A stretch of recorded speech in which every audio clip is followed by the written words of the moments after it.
Aujourd'hui, on va parler de l'univers de Spawn, où on en est avec une nouvelle série publiée chez Delcourt. Delcourt qui d'ailleurs a annoncé aujourd'hui sa non-participation au Festival d'Angoulême, à moins que les choses ne changent. Vous savez peut-être qu'il y a eu une polémique en cours avec l'association 9e Art Plus, qui est l'association qui organise ce festival. Et tous les éditeurs sont en train de se porter malades, absents les uns après les autres. L'édition est en grand péril et on en fera peut-être une vidéo spéciale si jamais les choses n'évoluent pas. En attendant, Delcourt nous propose donc cette série qui s'appelle Rat City. Et il s'agit d'une nouvelle série qui part de rien, du numéro 1, tout simplement, c'est de l'inédit. Todd McFarlane avait prévenu en fait qu'il allait étoffer son univers de Spawn avec de nouveaux personnages, de nouveaux spin-offs plus ou moins, et ben voilà, en voici un par exemple. C'est Erika Schultz qui s'occupe du scénario et Zé Carlos qui réalise le dessin. Zé Carlos c'est presque plus un nom de libéraux de l'équipe du Brésil de foot que dessinateur, mais c'est aussi un très bon dessinateur, la preuve, comme vous le voyez avec ses planches. Alors on est au 22e siècle et c'est disons la transposition du mythe et de l'univers de Spawn dans un cadre cyberpunk. Et c'est plutôt bien réussi parce qu'en fait, Spawn, ceux qui n'aiment pas en tout cas, racontent souvent qu'ils sont rebutés par le côté hyper glauque, le côté avec des personnages aux mâchoires serrées qui passent leur temps à se trucider les uns les autres avec du gore à chaque page. Et ici, bien ici, la science, la technique, les couleurs saturées, tout ce qui est code justement cyberpunk un peu technologique prend la place du gothique traditionnel chez Spawn, avec des personnages qui sont bien campés, c'est-à-dire qu'on prend le temps de les suivre, on prend le temps de connaître leurs motivations, ils sont humains, ils ont des sentiments, et du coup, ça peut marcher même chez des gens qui peut-être en temps normal ne sont pas très très sensibles à l'univers de Spawn.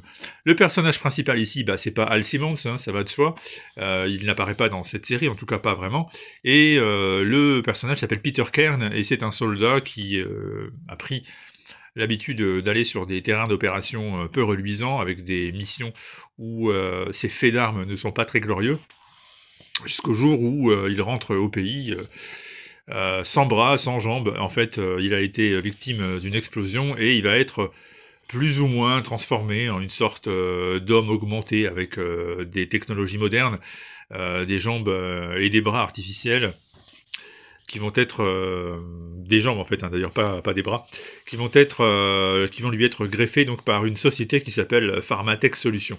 Pharmatech Solutions, c'est la société de l'avenir. Ils travaillent avec des nanites, c'est-à-dire des micro-organismes artificiels qui s'adaptent, et jusqu'au jour où il va se produire un événement. Alors un événement qui en fait est à mettre en relation avec quelque chose qui s'est passé dans le numéro 300 de Spawn, la série régulière. Si vous n'avez pas suivi, si vous n'avez rien compris, ça reste quand même lisible parce que clairement expliqué dans cet album.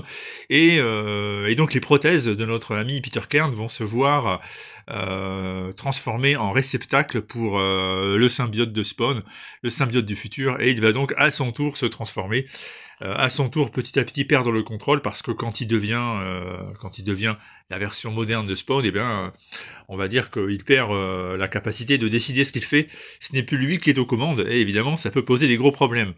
Autre personnage qu'on va retrouver dans Rat City, Quinlan Wall, qui est un jeune geek dont le genre n'est pas tout à fait déterminé. Il est qualifié dans cette série par le pronom Yel, et ça tombe bien puisqu'il a une histoire avec un autre soldat, un certain Rhys, compagnon d'armes de Peter Cairn. Alors Rhys, à voir comme ça, c'est un grand gaillard qui n'a peur de rien, et comme quoi, c'est pas parce qu'on est un grand gaillard qui n'a peur de rien qu'on est forcément hétéro caricatural. C'est en tout cas ce qu'on nous montre dans cette série. Petite touche donc de modernité et de comment s'adapter aux préoccupations de l'ère du temps. Mais c'est pas, en fait finalement ça n'est pas vraiment quelque chose qui est très déterminant dans cette histoire.